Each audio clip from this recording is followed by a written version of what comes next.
It was supposed to be a simple family trip to the furniture store. The Healer family needed a new bookshelf for the girls' room. But when they entered the massive blue and yellow building, they had no idea they were stepping into SCP-3008, the infinite IKEA. "Wow, this place is huge," said Bluey excitedly. "Can we play hide and seek in here, Dad?" asked Bingo. "Let's stick together, girls," said Bandit. But as they walked deeper into the store, the aisles seemed to stretch endlessly. The fluorescent lights hummed overhead, casting an eerie glow over the maze of furniture displays. "This doesn't make sense," said Chilli, looking at the map. "We should have reached the children's section by now." The aisles just kept going and going, like they never ended. The SCP Foundation had classified this location as SCP-3008, an infinite retail furniture store.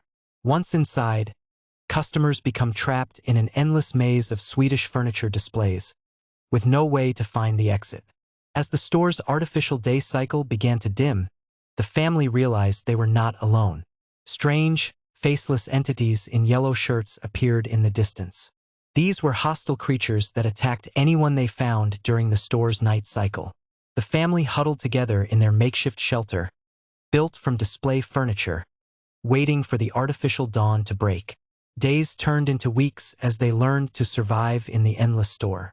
But Bluey's keen observation skills uncovered an anomaly in the store's infinite structure. Behind a false wall, they discovered maintenance tunnels that led to the store's true exit. After crawling through the narrow passages, they saw something they hadn't seen in weeks. Natural sunlight streaming through a crack in the wall. "We made it! We're outside!" shouted Bandit as the family emerged into the real world. The SCP Foundation arrived to contain the breach, and the family was given memory-altering treatment. But sometimes, late at night, they still dream of endless aisles and Swedish meatballs. And that's how the Healer family learned that some games are too big to play, and some stores are too infinite to shop in. But they also learned that together, as a family, they could survive anything, even an endless IKEA. It was a rainy Tuesday when the Healer family decided to visit the Brisbane Museum of Natural History.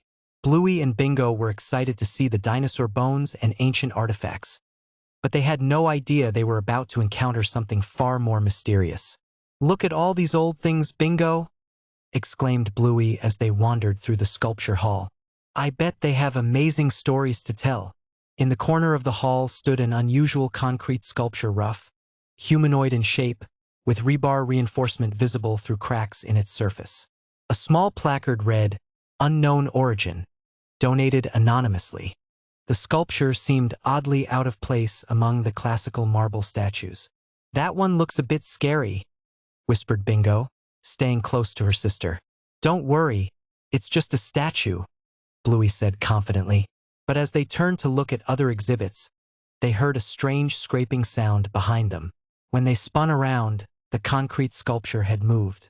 It was now facing them directly, its crude features somehow more menacing than before. Did it just move?" Bingo asked, her voice trembling. "Statues don't move, Bingo. We must have remembered it wrong," Bluey replied, though she felt a chill run down her spine. They decided to play a game to calm their nerves. "Let's play Museum Explorers," suggested Bluey. "We'll discover the secrets of this place." But every time they looked away from the concrete figure, they heard that scraping sound again. Each time they turned back, it had moved closer. The museum seemed to grow quieter, other visitors mysteriously absent from their section. "Bluey, I don't like this game anymore," Bingo whimpered as the sculpture now stood only a few meters away. That's when Bluey remembered something Dad had taught her about being brave. "Bingo, remember what Dad says? Sometimes the scariest thing." It was a perfectly ordinary Tuesday morning in the Healer household. Bluey and Bingo sat at the breakfast table when something strange happened. Their shadows on the wall began moving independently, waving and dancing while the family sat perfectly still. "Look at our shadows," Bingo whispered, pointing at the wall. The shadows seemed to be trying to communicate something, gesturing frantically toward the backyard. Following their mysterious shadows outside, the family discovered a small, forgotten stuffed dog toy hidden beneath the old tree. It was dirty and weathered, clearly lost for a long time. The shadows were trying to help us find it, Bandit realized, picking up the little toy gently. They were playing a helping game with us. Bluey's eyes lit up with understanding. That was the best game ever. We helped the shadows, and they helped us find something that was lost. As the family cleaned the toy and gave it a new home, their shadows returned to normal. But sometimes, just sometimes, when the light hits just right, the healer family's shadows give them a little wave, a reminder that even scary things can be friendly, and every shadow has a story to tell. It was a beautiful Saturday morning in the healer household. Bluey and Bingo were enjoying their breakfast when Dad brought something special from the garage. "Look what I found in Grandpa's old things," said Bandit, placing a mysterious music box on the kitchen table. The box was covered in strange symbols that seemed to shimmer in the morning light. Bluey's eyes sparkled with curiosity. "Can we open it, Dad?" she asked. Bandit nodded, but as Bluey wound the tiny key, something felt different. A hauntingly beautiful melody began to play. The tiny ballerina inside spun gracefully, but the tune seemed to echo through the house in ways that defied explanation.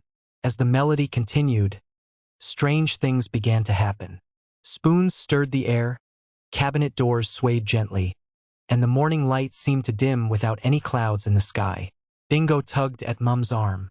"Something's not right," she whispered. But Bluey couldn't look away from the mesmerizing dance of the tiny figure. Throughout the house, objects began to move as if awakened by the ancient melody. Picture frames tilted, toys rolled across the floor, and the very walls seemed to hum along.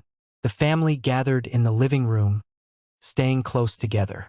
"Maybe we should close it," suggested Chilli, but the music box seemed to have a mind of its own.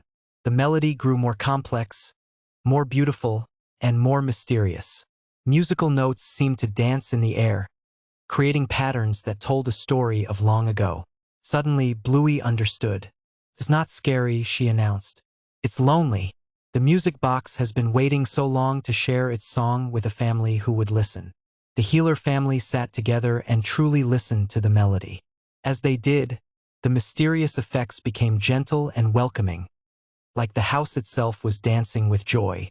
The music box had been crafted long ago by someone who poured their love into every note, every carving. It had been waiting for a family who would appreciate its magic. As understanding filled their hearts, the house settled into peaceful harmony. The music box had found its purpose again, bringing a family together through the power of music. Bluey gently closed the music box, but kept it on the kitchen table. "Some magic isn't meant to be hidden away," she said wisely. "It's meant to be shared." From that day forward, the mysterious music box became part of their family traditions. Every Saturday morning, they would wind it up and dance to its magical melody. Even Bingo, who had been frightened at first, learned to love